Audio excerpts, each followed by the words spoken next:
साथ संगत जी, प्यार से कहना कान नहीं काज, कामों से ले धन नहीं काज जी। आज इस रूप में भी चाहे 2 दिन पहले आप सभी संतों के दर्शन हुए और आज तो और भी दूर जगह से और महापुरुष आए हैं। किस तरह ये ले में चाहे वो रास्ते कठिन या वो फेवरेबल कंडीशंस नहीं, फिर भी एक मन निराकार से जुड़ा हुआ कि ये जो परमात्मा अंग संग है, पत्ते पत्ते में है, डाली डाली में है, कण कण में है, इस परमात्मा को जान के फिर इसके प्यार में हर समय जब रंगे रहेंगे तो वो भक्ति का रूप एक विश्वास के साथ आनंद की अवस्था लेके आता है। और फिर ये आनंद की अवस्था में भक्त युगों युगों से अपने जीवन को जीते हुए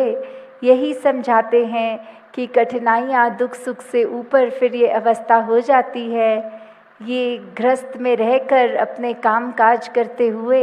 हर कोई जब जैसा भी जीवन आ रहा है, कष्ट की भी अगर स्थिति है, उसमें भी इस निरंकार का एहसास कि जो ये परमात्मा भगवान कर रहा है ये ही हमारे लिए सबसे उत्तम है। तो वो समय भी बहुत आराम से जहाँ फिर भक्तों के लिए कट जाता है। और जब खुशियाँ होती हैं जीवन में, ये सिचुएशंस बहुत अच्छी होती हैं, तो भी ये शुक्राना भाव वैसा ही जैसा एक बुरी अवस्था के समय भी वही।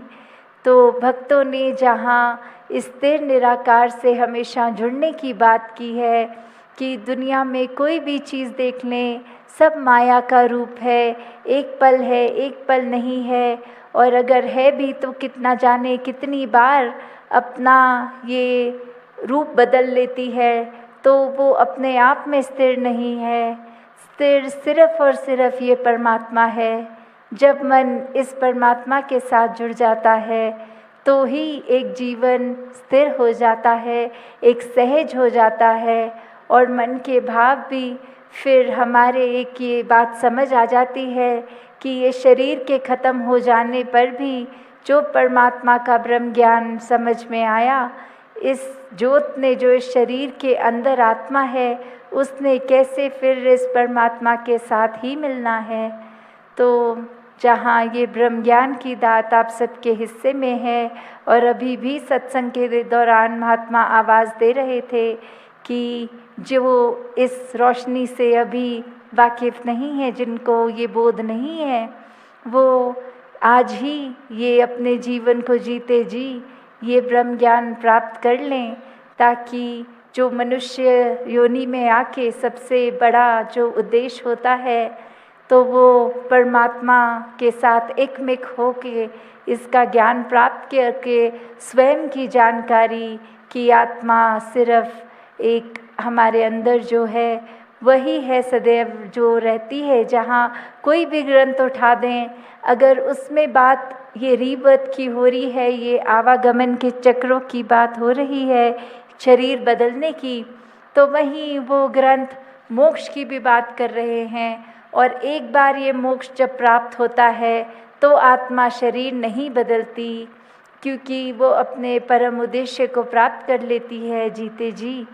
तो जहाँ हर एक ने आज सत्संग के दौरान ये भी बोला कि ले शहर में ब्रह्म ज्ञान ले, और ये लहर ये ले की ये ब्रह्म ज्ञान लेकर ले में चलती रहे।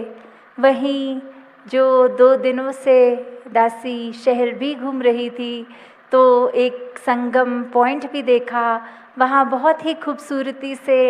इंडस रिवर दूसरी नदी से मिल रही, और कैसे एक जगह पर इकट्ठे होके फिर 2 रंग अलग अलग दूसरे रास्ते जा रहे। तो मन में वही भाव कि एक नदी का चाहे नीला रंग था और दूसरी मिट्टी के जैसे रंग की, और कैसे वो बहुत ही अलग अलग शिक्षा देने वाली वहाँ पे एक शिक्षा मिली कि कैसे ये संगम, चाहे हम देखने में कितने भी भिन्न हों, चाहे हमारे कल्चर्स, हमारी आदतें, हमारा खाना पीना, हम किसी तरह के भी जो भेदभाव हैं, कैसे वो जहाँ संगम होता है वो अपनत्व का भाव आ जाता है, वो एकत्व का भाव आ जाता है। और फिर ये पानी ने तो प्यास ही बुझानी है, इस पानी ने तो वो एक बेसिक कंपोनेंट H2O का, वो चाहे दिखने में कितना भी फ़र्क वो पानी का, वो है तो वही चीज़। उसी तरह भिन्न भिन्न दिखने वाले चाहे कैसे भी हों, कहाँ के भी हों, एक जो मेन उनके अंदर पूजनीय बात कि हम हर एक से ये ना सोचें कि हम श्रेष्ठ हैं। जो परमात्मा हमारे अंदर है सामने वाले के भी अंदर वही, तो फिर ये नफ़रत की बात नहीं मन में उजागर होती। कैसे एक अभी भी हमने गौतम बुद्ध जी के जीवन का एक ये व्याख्यान जहाँ सुना, तो एक जो सबसे बड़ी टीचिंग एक मिडल पाथ की जो सिखाई गई कि एक्सट्रीम्स की ओर नहीं जाना है, एक जीवन में बैलेंस बनाना है, एक मध्य मार्ग, उसके ऊपर कैसे भक्त पल पल जीते हैं। और ये कोई आज की बात नहीं, युगों युगों से ये बात समझाई गई इंसान को कि मन में अपने अच्छे भाव रखने हैं, करुणा, दया, प्यार, निम्रता, और वहीं मन से दुर्भाव, नफ़रत, वैर, विरोध, ईर्ष्या इत्यादि उसको कैसे मन से अपने निकाल देना है। तो ये संभव कब होता है? जब इस परमात्मा से हम एक हो जाते हैं, तो फिर परमात्मा की बनाई हुई पूरी कायनात ही, ये पूरा ब्रह्मांड, ये ही हमें एक कण कण में परमात्मा के दर्शन होते हैं। और फिर एक दिल से किसी से जानबूझ के कोई दुर्व्यवहार नहीं किया जाता। फिर एक अगर हम ये अर्थ को भी देखते हैं तो होता है कुछ कंट्रीब्यूट ही करें, कुछ अच्छा करें, सफाई रखें, एक ब्लड डोनेशंस के रूप में कि दूसरों के वो जहाँ पे खून की नीड है वहाँ पे ये पहुँचाया जाए, चाहे वो पेड़ लगाए जाएं, इन अन्य जितने भी ये सोशल कॉजेस के लिए एक सेवा भाव मन में होता है, तो ये मन में यही कि हम कुछ करने वाले नहीं हैं, जो परमात्मा हमसे करवा रहा है, जितनी कैपेसिटी में करवा रहा है उतना हम ये कर पाएँ संसार के लिए। तो कैसे जहाँ इधर आते वक्त भी एक जगह का नाम शे देखा, तो मन में ध्यान यही आया कि ये पढ़ने में एक सेकंड के लिए वो श्रेय लगा, और ऐसे लगा कि ये परमात्मा को हर चीज़ का श्रेय जब दिया जाता है तो सबके लिए एक साथ रहना, एक दूसरे से प्यार करते रहना कितना आसान हो जाता है। जैसे अभी भी हम बाहर अगर नज़र घुमा रहे हैं तो रेत भी दिख रही है, पेड़ भी दिख रहे हैं, पत्थर से ये पहाड़ एक चट्टान रूप भी दिख रही है। तो कैसे ये कोएग्जिस्ट कर रहे हैं, चाहे हर एक के वो अलग अलग कैरेक्टर्स, फिर भी ये सिर्फ सुंदरता ही ऐड हो रही है।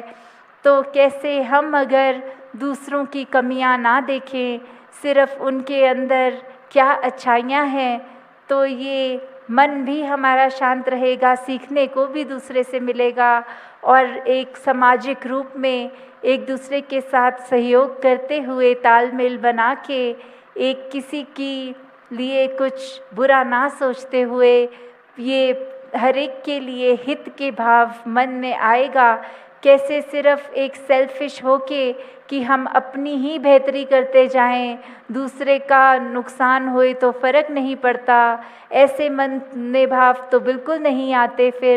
फिर यही भाव आता है कि हमारा भी अगर ये परोपकार, ये प्रोग्रेस किसी रूप में हो रहा है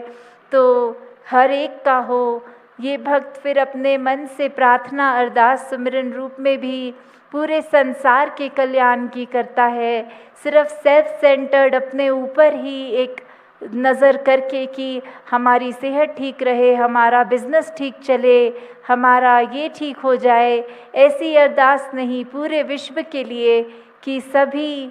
एक अच्छा हर समय महसूस करें, सभी इस परमात्मा से जुड़ें, सभी फिर किस प्रकार हमेशा ऐसे ही सोच रखें। जैसे यहाँ जो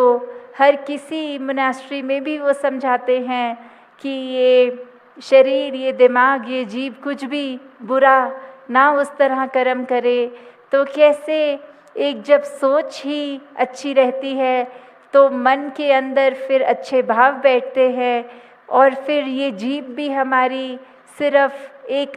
बिना गाली गलौज एक अच्छी भाषा का ही प्रयोग करती है। और फिर एक ये टर्म भी सभी ने सुनी होगी, साइकोसोमैटिक, कि जब हम अपने दिमाग में कुछ सोचते हैं कि हमें बहुत ठंड लग रही है तो शरीर को और लगने लग जाती है, या दिमाग में अगर लगता है कि अभी भूख लग रही है तो अचानक से भूख भी लगने लगती है।